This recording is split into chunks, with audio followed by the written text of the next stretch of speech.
भारत को मंगोलों से बचाने वाला वह सुल्तान कौन है?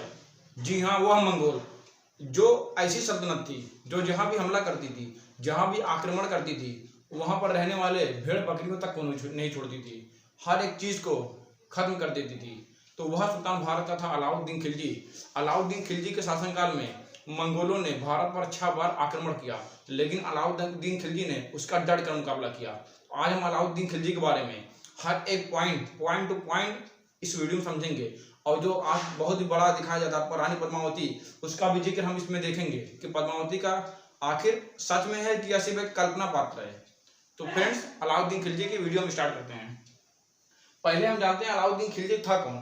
अलाउद्दीन खिलजी जो खिलजी वंश का बादशाह था, खिलजी वंश का सुल्तान था। कौन था? दूसरा सुल्तान। तो खिलजी वंश का पहला सुल्तान कौन था? खिलजी वंश का पहला सुल्तान था जलालुद्दीन फिरोज शाह खिलजी। कौन था? जलालुद्दीन फिरोज शाह खिलजी खिलजी वंश का पहला सुल्तान था, जो कि 1290 ईस्वी में, कब? 1290 ईस्वी में सत्ता पर स्थापित हुआ था। मतलब खिलजी वंश की स्थापना किया था। किसने किया? खिलजी वंश की स्थापना किसने किया था? जलालुद्दीन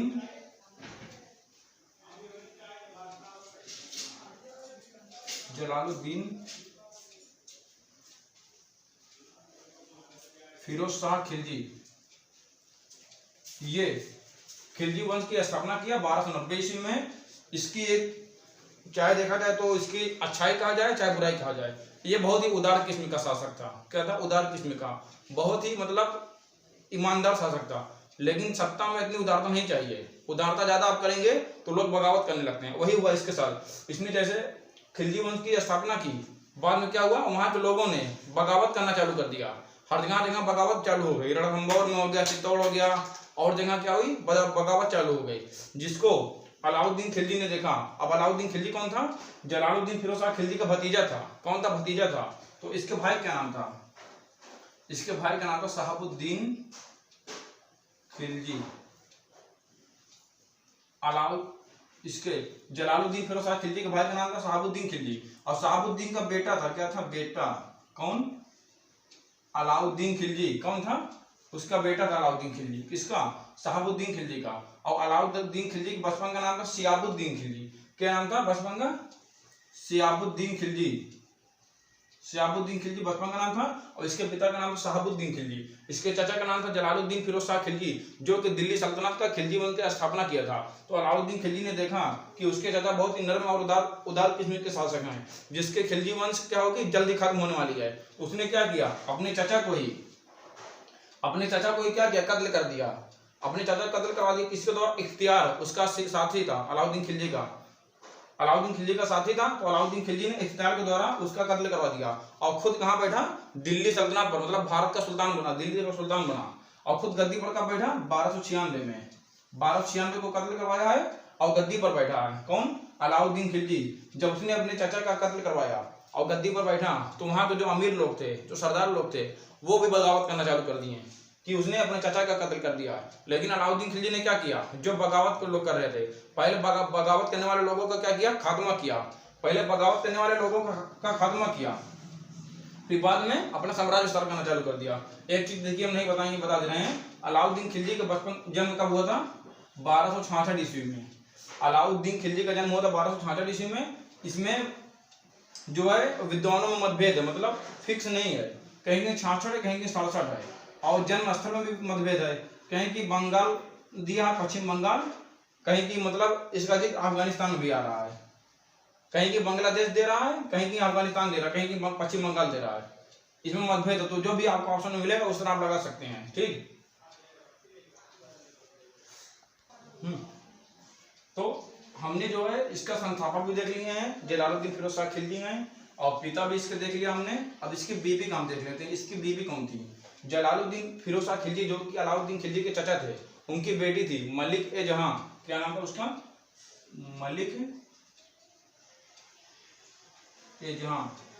इसी से इसका लिखा हुआ अलाउद्दीन खिलजी का जो है निकाह हुआ, शादी हुई थी जलालुद्दीन क्या नाम था? हाँ, जलालुद्दीन फिरोज शाह खिलजी है, उसी की बेटी, मतलब इसकी चचेरी बहन के साथ इसकी शादी हुई थी। ठीक। ये इसकी बीबी हो गई। इसके उस्ताद थे मलिक उल मुल्क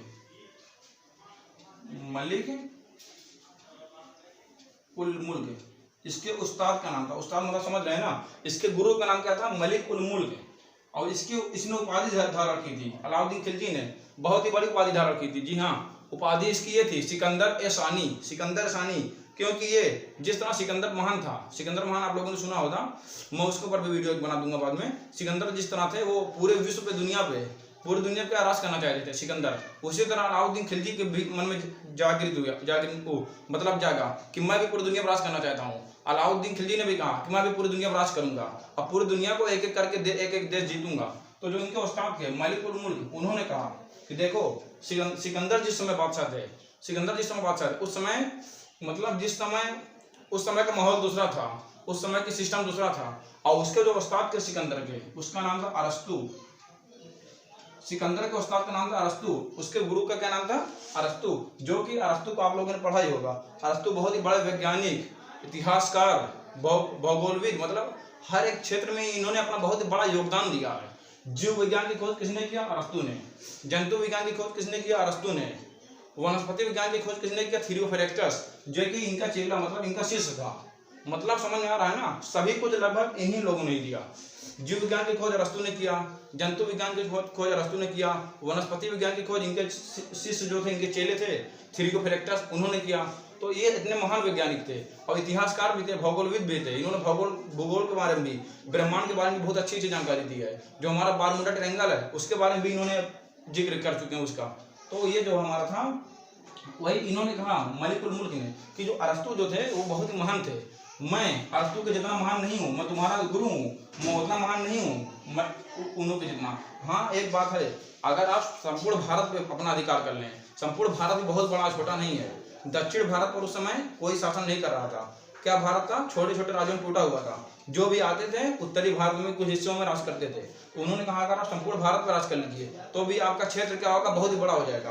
वहीं से अलाउद्दीन खिलजी क्या करते हैं, उपाधि धारण करते हैं सिकंदर-ए-सानी की, और दक्षिण भारत की विजय के लिए प्रस्थान कर देते हैं। और उनकी जागृत हो जाती है एक इच्छा उनके अंदर।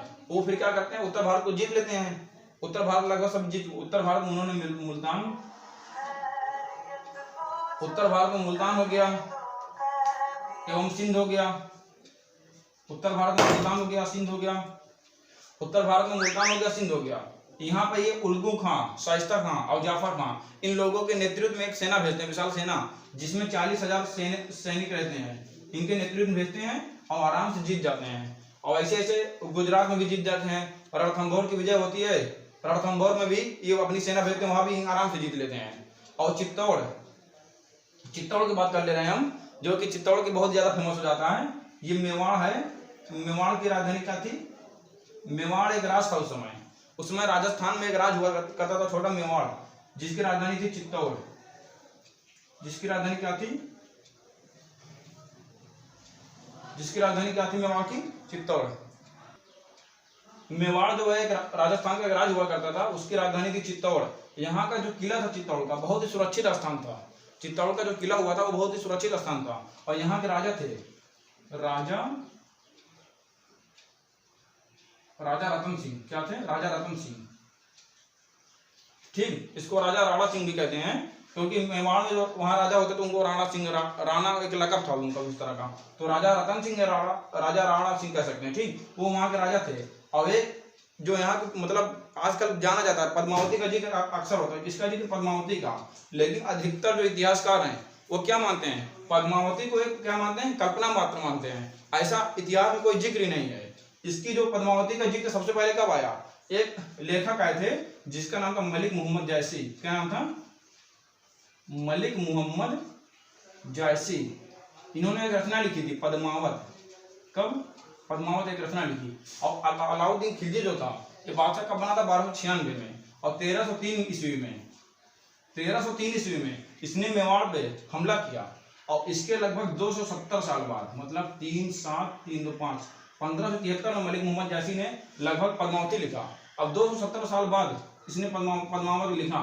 तो क्या उसमें उसने मतलब जिस तरह नाटक होता है, कल्पना मात्र जोड़ देते हैं, कुछ भी लिख देते हैं, उस तरह पद्मावती का लिखा। लेकिन आज इतिहास में क्या लिखा जा रहा है कि इस तरह पढ़ाया जा रहा है लोगों को कि पद्मावती क्या थी, राजा रतन सिंह की बीवी थी। और अलाउद्दीन खिलजी उस पर फिदा हो गया, उसी को पाने के लिए वो चित्तौड़ में हमला किया। ऐसा कुछ नहीं, इतिहास में इसका कहीं भी कोई भी जिक्र नहीं है। ये सिर्फ क्या है, एक अंधविश्वास है, एक कल्पना है, लोगों को बहकाया जा रहा है। लोगों को क्या किया जा रहा है, बहकाया जा रहा है, ऐसा कुछ नहीं। पद्मावती, जो पद्मावत आप लोग पढ़े होंगे, मलिक मोहम्मद जायसी की रचना पद्मावत है, उसी में इन्होंने इसका जिक्र किया। और 270 साल बाद ये लिखा गया है। क्या 270 साल पहले जो उस समय के लेखक थे उन लोगों ने इसका जिक्र नहीं किया? क्यों? कहीं ऐसा कुछ था ही नहीं। ठीक, तो पद्मा ये हो गया, इन्होंने अलाउद्दीन खिलजी ने यहाँ पर हमला किया और मेवाड़ को जीत लिया। फिर यहाँ का नया नाम रखा, क्या यहाँ का नया नाम रखा? खिजराबाद। क्या नाम रखा इसका? खिजराबाद। और यहाँ का सूबेदार नियुक्त किया किसको? खिजर खां को, जो कि अलाउद्दीन खिलजी का क्या था? बेटा था। यहाँ का सूबेदार मतलब कह सकते हैं सूबेदार, जिसको राज्यपाल कहते हैं। इस एक राष्ट्र का नाम रख दिया खिजराबाद और इसका नाम रख सूबेदार नियुक्त कर दिया खिजर खां को। अब पद्मावती का आप लोगों को समझ में आ गया होगा, ऐसा कुछ है नहीं। जो कि एक फिल्म भी बनी है पद्मावती, पद्मावत, उसमें इसका जिक्र दिखाया गया। अलाउद्दीन खिलजी को बहुत ही मतलब बेहुदा किस्म का आदमी दिखा दिया गया है, बल्कि ऐसा है नहीं। सिर्फ लोगों को बहकाने की, आपस में लड़ाने के लिए सब हो रहा है। सब आप इतिहास पढ़िए तब जानेंगे। आप फिल्म देख के उसके चरित्र का आकलन मत कीजिए। ठीक।